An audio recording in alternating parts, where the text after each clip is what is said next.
बिस्मिल्लाहिर्रहमानिर्रहीम सल्लल्लाहु ताला अला मुहम्मद व अला आलिहि व सहबिहि व बारिक वसल्लम। स्टूडेंट्स, आफ्ताब अत्तारी आपसे मुखातिब हो। हम लोगों ने रेशो एनालिसिस के ऊपर जो है वो बात करना स्टार्ट की हुई है। तो आज जो है वो advance financial accounting written by मारिफ एंड सुहेल अफजल, उसका चैप्टर नंबर 5, उसका क्वेश्चन नंबर 2 जो है वो हम करने जा रहे हैं। कुछ चीज़ें हमारी पुरानी जो है वो रिपीट होगी और कुछ जो है वो नहीं आएंगी। सो आपके लिए क्वेश्चन इंपॉर्टेंट इसलिए है कि आपको पुरानी चीज़ों को रिवाइज करने का मौका मिल रहा है और कुछ नई चीज़ें सीखने का भी मौका मिलेगा। सो आप इस वीडियो को कंप्लीट देखिएगा, लाइक और सब्सक्राइब करना हरगिज़ मत भूलें। जी मेरे भैया, तो हम सबसे पहले आज पढ़ने जा रहे हैं करंट रेशो हम फाइंड करने जा रहे हैं। हमने डाटा उसने हमें दिया हुआ है, नीचे बैलेंस शीट दी हुई है, उसने लायबिलिटीज दी है और उसने हमें साथ में एसेट्स दिए हुए हैं। तो करंट रेशो का हमारा फार्मूला वो पुराना ही है जो हम पहले भी पढ़ चुके हैं और वो है जनाब current assets over current liabilities. Current ratio हम फाइंड करने जा रहे हैं और करंट रेशो के लिए हमें दो चीजें चाहिए। एक है हमारे पास करंट एसेट्स और साथ में हमें चाहिए करंट लायबिलिटीज। जी मेरे भैया, हमारे इस सवाल के अंदर करंट एसेट और करंट लायबिलिटीज कौन कौन से हैं वो जरा आप देखिएगा। हमारे इस क्वेश्चन के अंदर जनाब cash in hand current asset है, प्रीपेड एक्सपेंस करंट एसेट है, एडवांसेस कहते हैं जो हमने कर्जे दिए होते हैं, ये भी हमारे करंट एसेट्स हैं, और डेटर्स ये भी करंट एसेट है, स्टॉक ये भी करंट एसेट है। तो टोटल हमारे पास इस क्वेश्चन में 5 चीजें करंट एसेट है। आप अगर इस क्वेश्चन को इस तरह से करना चाहें कि यहाँ आप बताना चाहते हैं जनाब करंट एसेट कौन कौन से हैं, तो बिल्कुल बता सकते हैं, बिल्कुल इसी के नीचे फाइनल पेपर में भी आप ऐसा कर सकते हैं। सो मैं यहाँ एक रेशो के अंदर कर देता हूँ। ले जी, मुझे चाहिए करंट एसेट्स। तो करंट एसेट्स मेरे पास कौन कौन से हैं? जी भैया बोलिएगा। Stock, debtor, advances, prepaid expenses और साथ में कैश इन हैंड। ये हमारे पास जनाब करंट एसेट्स हैं। तो आप इन सारे करंट एसेट्स की अमाउंट को प्लस कर लें तो आपको क्या अमाउंट मिलेगी? 4 लाख। और हमें इसको डिवाइड करना है करंट लायबिलिटीज के साथ। तो यहाँ पर करंट लायबिलिटीज भी आप शो कर सकते हैं। करंट लायबिलिटीज, जी करंट लायबिलिटीज हमारे पास कौन कौन सी हैं जी? तो करंट लायबिलिटी हमारे पास इस क्वेश्चन के अंदर जो है वो बैंक ओवरड्राफ्ट है, क्रेडिटर है, आउटस्टैंडिंग एक्सपेंसेस हैं। ये करंट लायबिलिटीज है जी। बैंक ओवरड्राफ्ट, साथ में क्रेडिटर्स और साथ में आउटस्टैंडिंग एक्सपेंस। ये मेरे भैया हमारे पास सारे करंट लायबिलिटीज हैं। इन सब को प्लस कर ले तो क्या आंसर आया? 2 लाख। तो जनाब इसको सॉल्व करने से जो हमारे पास आंसर आ रहा है वो क्या आ रहा है? 2:1। ये 2:1 स्टूडेंट्स हमें क्या बता रहा है? ये 2:1 हमें ये बता रहा है कि 1 रुपए की करंट लायबिलिटी अदा करने के लिए हमारे पास 2 रुपए के करंट एसेट्स मौजूद हैं।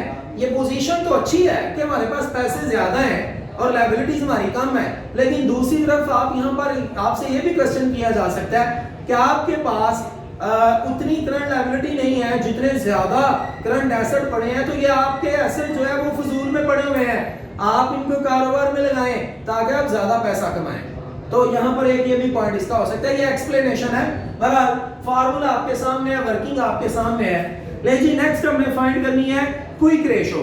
क्विक रेशो का दूसरा नाम मेरे भाई हमारे पास वही है लिक्विड रेशो, जो हम पहले भी पढ़ चुके हैं। क्विक रेशो, ले जी, क्विक रेशो का जो हमारे पास फार्मूला है वो है क्विक एसेट्स या आप इसको कह सकते हैं liquid assets divided by current liabilities. जी मेरे भाई, क्विक एसेट्स क्या करंट एसेट्स हमें जो है वो सॉरी क्विक एसेट या लिक्विड एसेट ये हमें कैसे मिलते हैं, ये निकालने के लिए हमारे पास एक छोटा सा फार्मूला है और वो फार्मूला है कि आप क्या करें, करंट एसेट्स में से सिर्फ दो चीजों को माइनस कर दें। एक आप माइनस कर दें स्टॉक को, क्योंकि स्टॉक जो है ना वो जल्दी से सेल नहीं होता, वो कम से कम 1 साल या 6 7 माह 8 माह ले जाता है।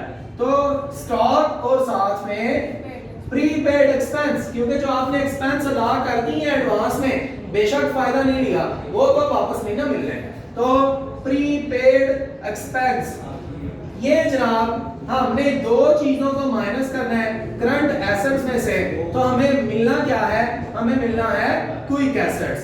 तो ये हमारे क्विक एसेट्स का फार्मूला है। क्विक एसेट्स मालूम करने के लिए मेरे भाई ये हमारे पास फार्मूला है। तो आप करें अब क्या, देखें जरा, करंट एसेट हमारे पास 4 लाख रुपए के हैं, उसमें से स्टॉक और प्रीपेड एक्सपेंसेस माइनस करते हैं, क्या जवाब आया 1,72,000 और इसको डिवाइड कर दें करंट लायबिलिटी पे, वो हमारे पास 2 लाख ही है। तो आंसर क्या आ गया मेरे भैया 0.86 रेशो 1। ये हमारे पास जनाब इसका दूसरा फार्मूला हो गया। ये हम क्विक रेशो भी फाइंड कर चुके। इसका भी अगर आप जो है वो इंटरप्रेट इसको करना चाहें तो इसकी इंटरप्रिटेशन ये होगी कि जनाब हमारे पास 1 रुपए की करंट लायबिलिटी है और उसको अदा करने के लिए हमारे पास जो क्विक एसेट्स है जो फौरन से कैश में कन्वर्ट हो सकते हैं वो 0.86 के है, करीब है, कुछ ज्यादा खतरनाक बात नहीं है, लेकिन यह है कि वो है बहरहाल करीब। नेक्स्ट बेटा हमारे पास जो है वो है date equity ratio. Date equity ratio हमने पहले नहीं किया, तो आज के हमारे पास फर्स्ट टाइम आया जी डेट इक्विटी रेशो। ये देखते हैं जी कैसे फाइंड होगा। यहां लिखते हैं जी डेट इक्विटी रेशो। जी मेरे भैया, डेट इक्विटी रेशो का फार्मूला क्या है, फार्मूला आपको आना चाहिए। लॉन्ग टर्म फॉर डेट जी long term debts divided by shareholder, long term debts divided by shareholder fund, shareholder fund. ये असल में हमें बताता क्या है डेट इक्विटी रेशो, थोड़ा साथ में कॉन्सेप्ट होगा ना, फार्मूला बनाना इजी हो जाएगा। डेट कहते हैं कर्जों को, इक्विटी कहते हैं जो मालिक ने पैसे लगाए हुए हैं। हम असल में बताने ये जा रहे हैं कि हमारे बिजनेस में कर्जे कितने हैं और मालिक के कितने पैसे हैं। ये देखें लॉन्ग टर्म डेट्स, लंबे अरसे के लिए जो कर्जे लिए हुए हैं वो कितने हैं, और शेयर होल्डर फंड और मालिकों ने जो पैसे लगाए हैं वो कितने हैं।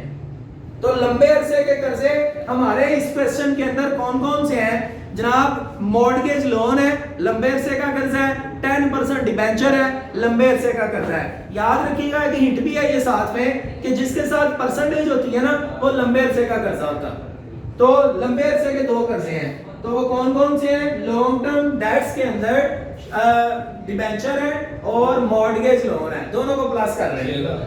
क्या 6 लाख ले जी, 6 lakh divided by shareholder fund जो मालिकों ने पैसे लगाए हैं। मेरे भैया हम इस बात को अपने चैप्टर नंबर 2 के अंदर जो है वो बोनस शेयर वाले और राइट शेयर वाले टॉपिक में डिस्कस कर चुके हैं। याद रखें इस चीज को कि जो मालिक के पैसे होते हैं वो सिर्फ और सिर्फ कैपिटल नहीं होता, बल्कि जितने भी रिजर्व्स पड़े होते हैं वो सारे मालिकों के होते हैं। जितना भी प्रॉफिट बिजनेस में पड़ा होता है वो भी मालिकों का होता है। सर वो कैसे?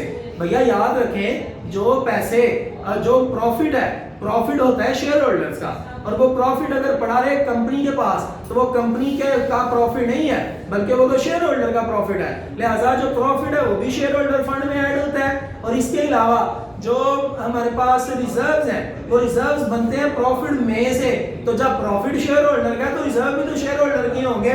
तो ये दोनों चीजें मिला के तो साथ में शेयर कैपिटल को ऐड करके तो फिर शेयर होल्डर फंड बनता है। तो शेयर होल्डर फंड में टोटल 3 चीजें याद रखिएगा। एक है हमारे पास प्रॉफिट जितना भी बिजनेस में पड़ा है, रिजर्व जितने भी बिजनेस में पड़े हैं, और साथ में तीसरी चीज है कैपिटल जो है, इन तीनों को ऐड कर रहे हैं तो वो भी कितना है 6 लाख। तो मेरे भैया हमारे पास आंसर क्या आ गया 1:1। ये 1:1 ये बता रहे हैं कि लंबे अरसे के जो कर्जे हैं वो भी 1 रुपए के हैं, और लंबे अरसे की लायबिलिटी जो है वो मालिक के पैसे जो है वो भी 1 रुपए के हैं, लिहाजा दोनों इक्वल प्रोपोर्शन से हमने बिजनेस में इन्वेस्ट किए हुए हैं। तो अगर कल को वो हमने लंबे अरसे के कर्जे अदा करने हैं तो उसके लिए जो मालिकों के पैसे हैं वो उतने मौजूद हैं, सो ये बेहतर चीज है। इसके बाद मेरा बेटा 50-50 मतलब चल रहा है, 50% हम कर्जा लेके काम कर रहे हैं, 50% मालिक ने अपने पास से ऐड किया हुआ है, ये इसका मतलब है, इसकी इंटरप्रिटेशन थोड़ी सी। इसके बाद मेरा बेटा हमने सेकंड लास्ट चीज फाइंड करनी है प्रोप्राइटरी रेशो। ले जी नेक्स्ट पेज पे हम जा रहे हैं, प्रोप्राइटरी रेशो जी, प्रोप्राइटरी रेशो जी मेरा भैया। प्रोप्राइटरी रेशो जो है उसका हमारे पास जो है वो क्या फार्मूला है जी, प्रोप्राइटरी रेशो का फार्मूला हमारे पास है proprietor fund divided by total assets. मेरे भैया प्रोप्राइटर कहते हैं मालिक को, मालिक ने जो पैसे बिजनेस में इन्वेस्ट किए हुए हैं उसको हम कहते हैं प्रोप्राइटर। आपने आमतौर पे दुकानों पे लिखा पड़ा होगा जनाब अली किराना स्टोर, और नीचे साथ में लिखा होता है प्रोप्राइटर अली रजा। तो ये जो प्रोप्राइटर होता है इसका मतलब होता है मालिक। तो जनाब मालिक के जो फंड है वो और टोटल एसेट वो हमें देखने हैं कि उसकी क्या रेशो है। तो जनाब मालिक का फंड जो है वो वही है शेयर होल्डर फंड जिसको हम कहते हैं, और उसके अंदर आपकी 3 चीजें हैं, एक है शेयर कैपिटल की अमाउंट, एक है उसकी प्रॉफिट एंड लॉस की अमाउंट, और एक है रिजर्व। तो तीनों को अगर आप प्लस कर ले तो वो हमारे पास क्या आंसर आ रहा है 6 लाख रुपया, और डिवाइड टोटल एसेट से आप अपने क्वेश्चन नंबर 2 के सारे टोटल एसेट ले लें तो वो 14 लाख रुपए की है। तो क्या आंसर आया मेरे पास भाई 0.42 रेशो 1। क्या मतलब कि टोटल अगर बिजनेस के 1 रुपए के एसेट्स हैं तो उनमें से 0.42 के एसेट मालिक ने खुद खरीदे हुए हैं, बाकी उधार है।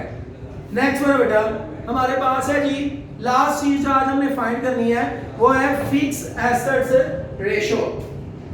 फिक्स एसेट्स रेशो क्या फार्मूला है इसका जी? नेट फिक्स एसेट्स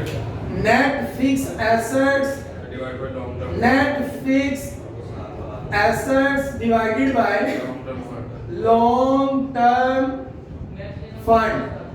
ले जी net fix asset divided by long term fund, ये जो लिखा है ना नेट फिक्स एसेट, इसका मतलब है अगर फिक्स एसेट आपके पास है और साथ में डेप्रिसिएशन भी है तो आप पहले फिक्स एसेट में से डेप्रिसिएशन माइनस करें।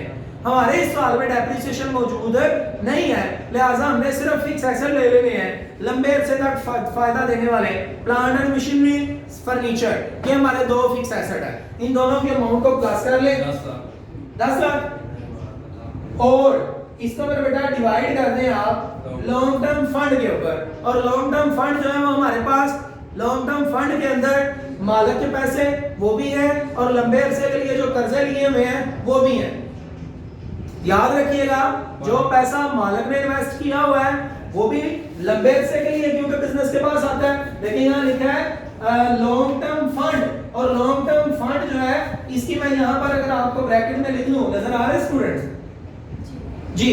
तो हमारे पास जो है वो लंबे अरसे का मेरे भैया जो फंड है वो मालिकों के पैसे नहीं है, मतलब ये कि शेयर होल्डर फंड ये भी है, और साथ में इसमें आप प्लस कर ले लॉन्ग टर्म डेट्स, क्योंकि लंबे अरसे के लिए मालिक में पैसे नहीं होते हैं, और लंबे अरसे के लिए जो कर्जा लिया हो उन दोनों को जब आप प्लस कर लेते हैं तो वो लॉन्ग टर्म फंड बन जाते हैं, जो कि आएगा 12 लाख।